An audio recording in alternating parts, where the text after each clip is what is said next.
Bismillahirrahmanirrahim. Assalamualaikum warahmatullahi wabarakatuh. Kami dari kelompok satu ingin mempresentasikan kerangka dasar penyusunan dan penyajian laporan keuangan syariah dengan saya Muhammad Fida Fadlan Nabil. Dan saya Bayu Triwono.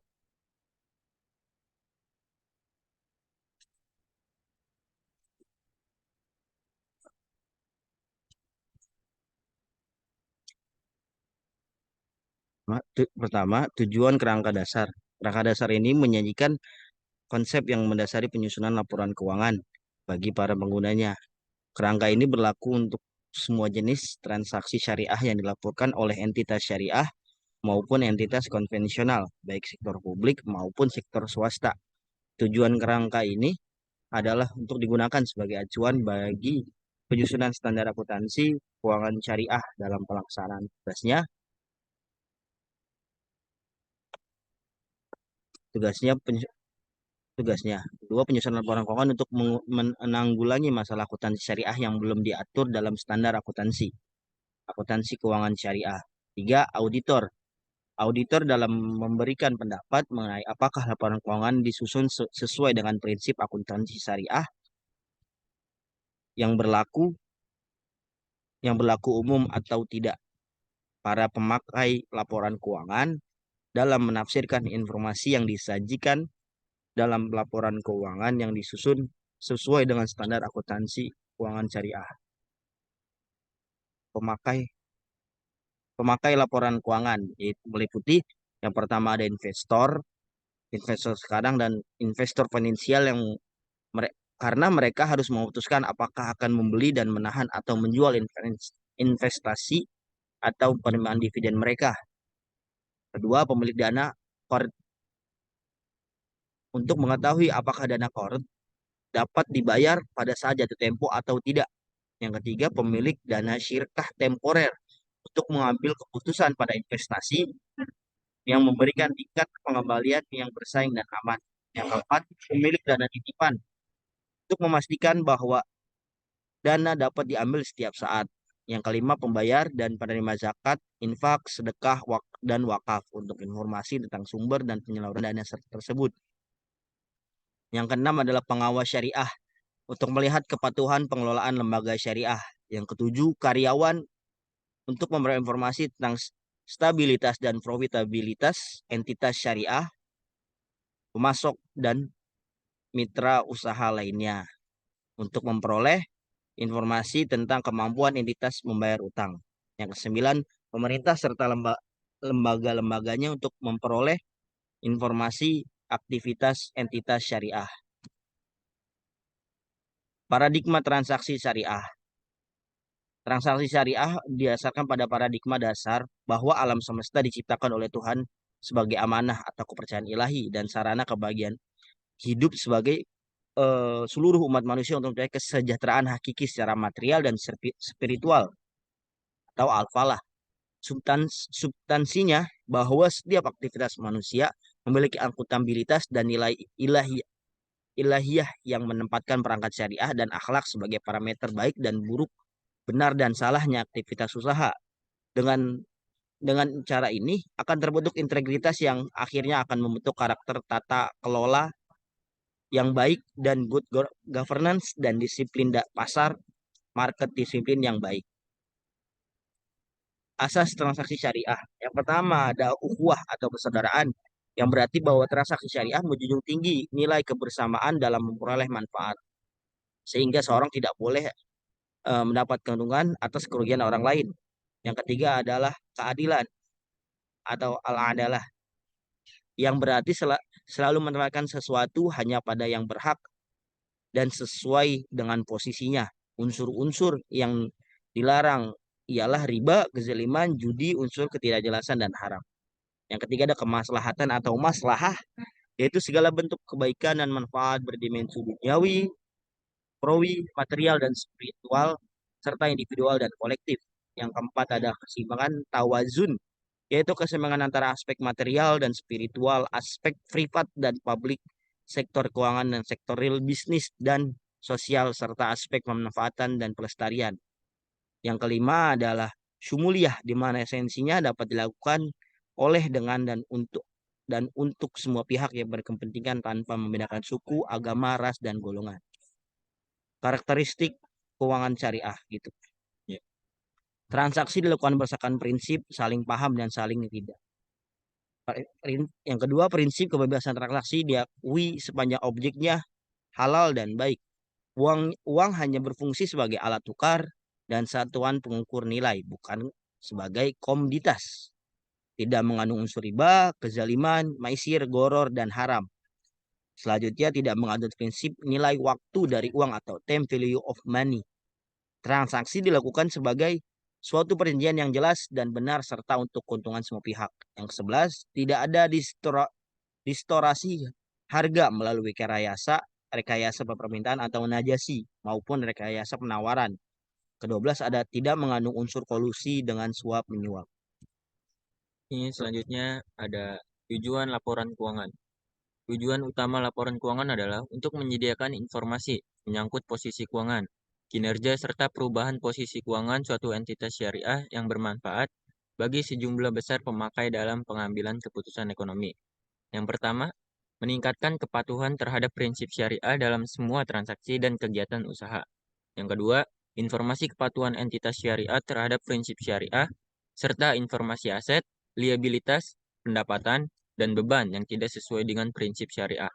Yang ketiga, informasi untuk membantu mengevaluasi pemenuhan tanggung jawab entitas syariah terhadap amanah dalam mengamankan dana. Yang keempat, informasi mengenai tingkat keuntungan investasi yang diperoleh penanam modal dan pemilik dana syirkah temporer dan informasi mengenai pemenuhan kewajiban atau obligation fungsi sosial entitas syariah termasuk pengelolaan dan penyaluran zakat, infak, sodako, dan wakaf. Bentuk laporan keuangan. Yang pertama ada posisi keuangan entitas syariah. Disajikan sebagai laporan posisi keuangan. Laporan ini menyajikan informasi tentang sumber dana yang dikendalikan, struktur keuangan, likuiditas, dan solvabilitas, serta kemampuan beradaptasi terhadap perubahan lingkungan. Yang kedua ada informasi kinerja entitas syariah. Disajikan dalam laporan laba rugi dan penghasilan komprehensif lain. Yang ketiga, ada informasi perubahan posisi keuangan entitas syariah yang dapat disusun berdasarkan definisi dana seperti seluruh sumber dana daya keuangan, modal kerja, aset likuid atau kas. Yang keempat, ada informasi lain seperti laporan penjelasan tentang pemenuhan fungsi sosial entitas syariah. Yang kelima, ada catatan dan sekudel tambahan, merupakan penampung dan informasi tambahan yang relevan, termasuk pengungkapan tentang resiko dan tidak kepastian yang memengaruhi entitas. Ini ada asumsi dasar. Yang pertama ada dasar aktual. Laporan keuangan disajikan atas dasar akrual, maksudnya bahwa pengaruh transaksi dan peristiwa lain diakui pada saat kejadian. Laporan keuangan yang disusun atas dasar akrual memberikan informasi kepada pemakai bahwa tidak hanya transaksi masa lalu yang melibatkan penerimaan dan pembayaran kas, tetapi juga kewajiban pembayaran kas di masa depan. Namun, dalam penghitungan pendapatan untuk tujuan pembagian hasil usaha menggunakan dasar kas. Hal ini disebabkan bahwa prinsip pembagian hasil usaha berdasarkan bagi hasil. Pendapatan atau hasil yang dimaksud adalah keuntungan bruto atau gross profit. Yang kedua ada kelangsungan usaha.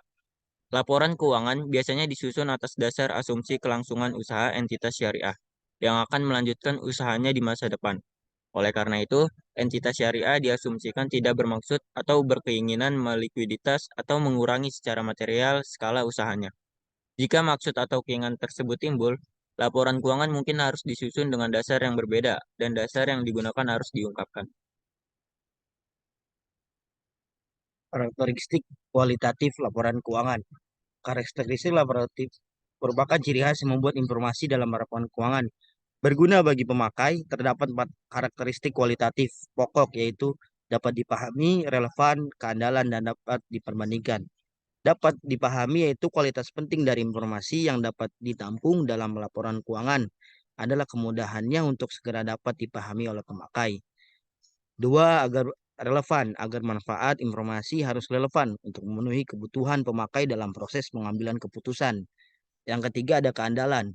Andal diartikan sebagai bebas dari pengertian yang menyesatkan. Kesalahan material dapat diandalkan pemakai pemakai sebagai penyajian yang tulus dan jujur atau faithful representation dari yang seharusnya disajikan atau yang secara wajar diharapkan dapat disajikan. Dapat dibandingkan, pemakai harus dapat membandingkan laporan keuangan entitas syariah antara periode untuk mengidentifikasi kecenderungan atau tren, posisi, dan kinerja keuangan.